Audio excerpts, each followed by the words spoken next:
كنت معتقد زمان ان طالما الحب موجود بين اتنين يبقى صعب ان هم يسيبوا بعض. صعب ايه؟ مستحيل ان هم يسيبوا بعض. لكن مع الوقت عرفت ان ده كله اوهام، ان احنا عرفناه زمان ده كان اوهام، وان الحب قدام توافق الشخصيات ملوش اي وزن ولا قيمه ولا تأثير، وان الطباع السيئه ممكن جدا تخسرك شريك حياتك. سهل جدا ان هي تخسرك شريك حياتك.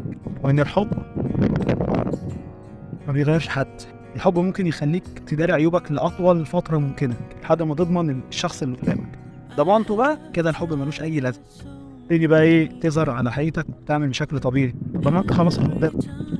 ومن هنا بقى تطلع بإيه؟ لو أنت والشخصية اللي قدامك متفاهمين مع بعض، بتعيشوا مع بعض في سلام وتناغم أكتر من اتنين بيحبوا بعض. شفت بقى إن الحب طلع مش كل حاجة، وإن أنت لو وصلت للحقيقة دي تبقى انت كده، اعتقد ان انت كده نضجت وفهمت حياتك كويس جدا.